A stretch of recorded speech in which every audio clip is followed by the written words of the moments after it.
सावन के महीने में लाखों की संख्या में श्रद्धालु जो हैं समस्तीपुर के विद्यापति धाम के इस भोले बाबा का मंदिर में लोग जल चढ़ाने पहुंचते हैं। और ऐसे में सावन का सोमवार का दिन और आस्था का ऐसा जनसैलाब, लाखों लोग यहाँ पे जल चढ़ाने उमड़े हैं। तस्वीरों में देखिएगा, बिहार ही नहीं इंडिया के कई हिस्सों से यहाँ पे जल चढ़ाने आते हैं। चूँकि दुनिया का एक ऐसा मंदिर जहाँ पे भक्त और भगवान का ऐसा मिलन, जहाँ पे भोले बाबा और उगना जैसी कहानी और विद्यापति कवि और उगना की ऐसी कहानी और ये शिव मंदिर की ऐसी आस्था, जहाँ पे कहीं ना कहीं लोगों को, पूरे दुनिया को, लोगों को एक ऐसा रहस्यमयी कहानी, दिलचस्प कहानी जो झकझोर देता है।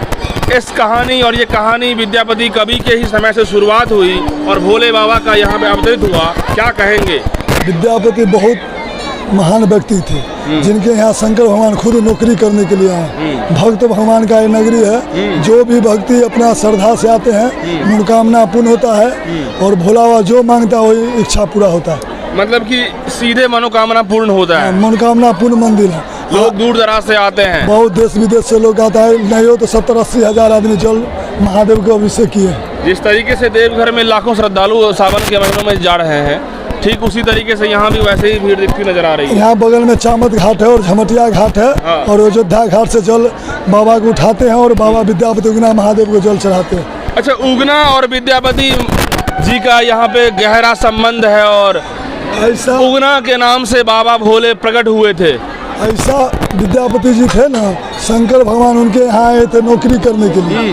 बहुत भक्ति भाव विद्यापति जी करते थे। एक दिन आया शंकर भगवान अपना नुगना के रूप में आए, बोले मालिक हमको रख लीजिए। विद्यापति क्या जानेंगे शंकर भगवान है, वो रख लिए। बहुत सेवा सब करता था। एक दिन की बात था, जो बादशाह दिल्ली का था फिरजूवंश, वो बुलाया विद्यापति जी गई तो भक्त बहुत बड़ा भक्त है, इनको बुलवाइए, दिल्ली में वर्षा करवाइए। तो विद्यापति जी को बुलाए, उगना के साथ गए दिल्ली।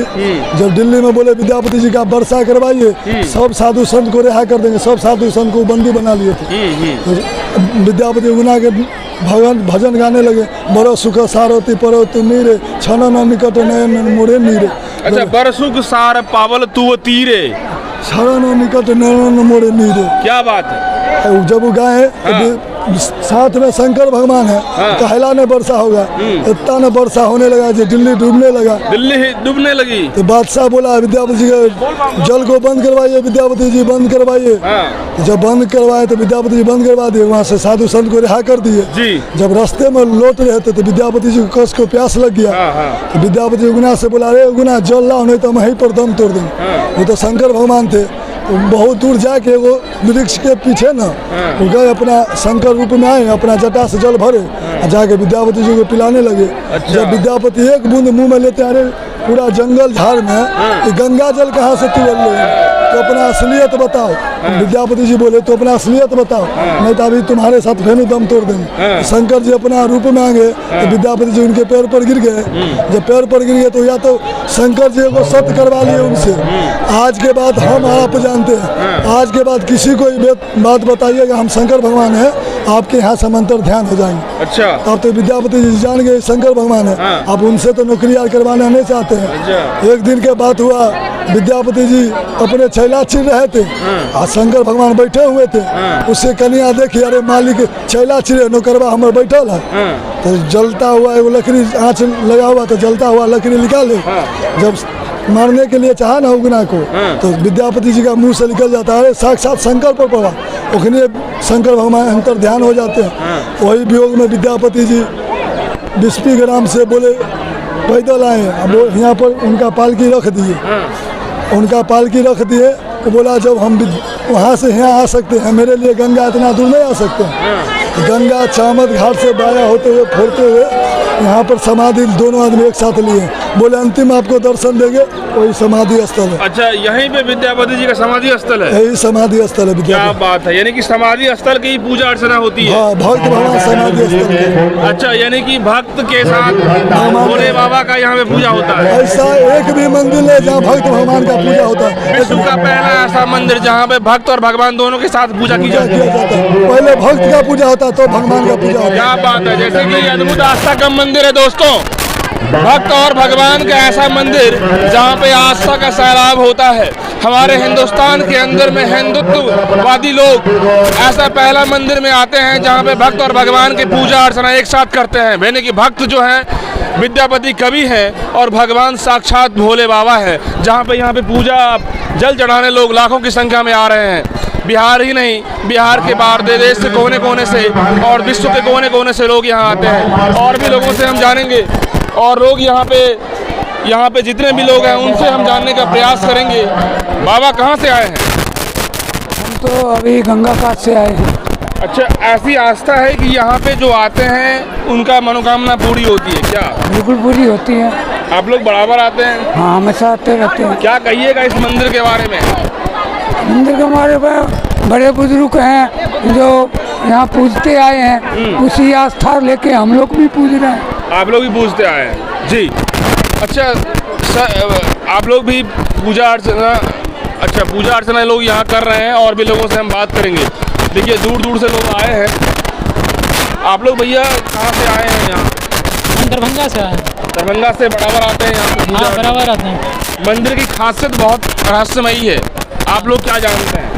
हम लोग ये जानते हैं उगना महादेव जब अपना प्राण त्यागे थे तो उन्होंने यहाँ पे कहा था जो गंगा मैया यहाँ तक आएगी, और वास्तविकता है जो गंगा मैया यहाँ तक आई थी और बाबा को लेकर गई थी यहाँ से। बाबा को लेकर साक्ष्य है इसका? हाँ, इसका साक्ष्य है। गंगा जी बगल में है। और इस रेलवे स्टेशन के बारे में भी कहा जाता है, जब अंग्रेजों ने मंदिर को तोड़ करके चाहा था इस रेलवे स्टेशन को, रेलवे को, प्लेटफॉर्म को इधर से गुजरने के लिए, तो यहाँ पे जो रेलवे स्टेशन है तिरछी है, आप देख सकते हैं वहाँ से, वो टर्न होने का कारण सिर्फ ये महादेव है। सिर्फ महादेव है? सिर्फ महादेव है। महादेव ने, ये पीपल का पेड़ है, जब इस पे कुल्हाड़ी से चलाया गया था तो इससे खून की धारा बहने लगी थी।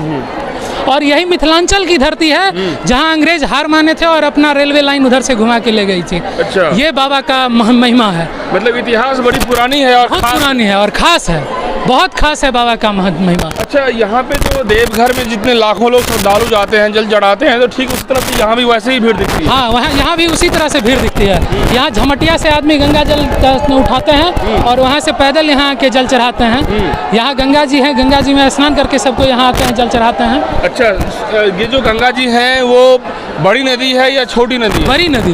बड़ी नदी है? बड़ी नदी। गंगा का अपना महिमा है, अपनी महिमा है। गंगा की अपनी महिमा है। अच्छा, जब विद्यापति जी को पानी पिलाया गया उगना के द्वारा, तो शुद्ध गंगाजल जो है उगना खुद अपने जड़ा से निकाले? Yes yes yes. गंगा, ये जो बात थी वो हुआ क्या था, जब गंगा जी, जब शिव भगवान गंगा जी अपने जटा से पिलाए थे तो उस समय की चर्चा ये थी, उगना महादेव, उगना भगवान जो हम लोग के पूर्वज थे वो बहुत ज़्यादा प्यासे थे और यहाँ बहुत ज़्यादा जंगल था। तो जंगल था, यहाँ नदी की कहीं गुजरने की कोई चांस ही नहीं थी। तो उगना महादेव बोले थे अपने उगना महादेव से, वो तो नौकर थे, वो नहीं जानते थे ये महादेव है। तो बोले उगना हमको प्यास लगा हुआ है, तुम कहीं से जल का व्यवस्था करो। बस महादेव गए पेड़ के नीचे छुप करके लोटा में जल लेकर के और उनको दिए पीने के लिए।